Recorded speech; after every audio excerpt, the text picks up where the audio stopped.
Now we have the Vice Chairman, Mr. Ganesh Natarajan from Zensar Technologies joining us. Mr. Natarajan, if you can hear me, can you elaborate as to how the quarter has actually been? Because I understand your sales are up nearly 9% on a Q-on-Q basis, whereas profits have actually seen a dip of around about 15.4% on a Q-on-Q basis. Can you go ahead and tell us as to how the quarter has actually been for you? Yeah, absolutely. I think the quarter has been very good from an operational sense because the revenues, as you rightly said, have gone up 9% sequentially, which is probably one of the largest sequential rises we've had. Now, there has been, of course, an impact of the rupee. In fact, the rupee end of June of this year was 46.14. It's come down end of September to 44.23, which really means we've had almost a 7 crore swing in profits or other income because of the rupee. But in spite of that, I think our overall profits are only down by about 5 crores, which really means that operationally, profits have been good, revenues have been good. Nobody can, of course, predict which way the rupee will go. But I think if the rupee stays at this level, the 44 to 45 level, I think we are bang on target in terms of meeting all our growth numbers. Can you elaborate a little bit on the verticals as to what are your top performing verticals for this quarter? Our top performing vertical is electronics manufacturing. In fact, that's really what our big focus is, followed by insurance. And in fact, if you really look at these two, close to 60% of Zensar's revenues come from that. And across all markets, whether it's the US, UK, even South Africa, which is a very fast-growing market, is done extremely well. So I think it's been a very good all-round quarter operationally. That's why you see this good sequential growth. And I'm pretty confident about all markets, including the US, because we don't see the signs of fear that the recession had caused any longer. So I think going forward, it'll be good. Volume growth is guaranteed. Currency, as I mentioned, is difficult to predict at this point. And geographically speaking, how is that shaping up? Any key export markets that you've actually seen good amount of traction come in this quarter? I think South Africa continues to do well for us. In fact, it's been one of our fastest growing markets.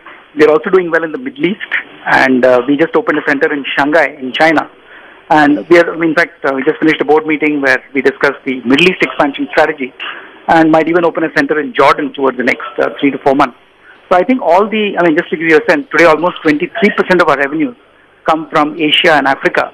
And going forward, we'll push that, reduce dependence on US and UK even further. So which is why I'm saying things are in good shape in terms of the performance of the business. Let's discuss a little bit on the client addition also. How's that actually panned out in this quarter? See, clients, if you look at our key client continues to be one in the US. The top 10 clients continue to give us more business. We haven't seen any pricing pressure from any of them.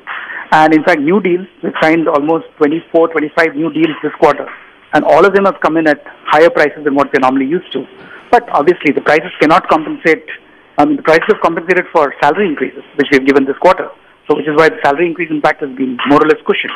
But prices cannot compensate for sharp declines in currency, which is, I think, the problem we've seen in PBT and PAT this quarter.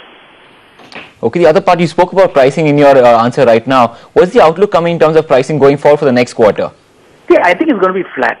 As we do more and more work from a consulting-led standpoint, which is what we're doing, there the price points will be higher.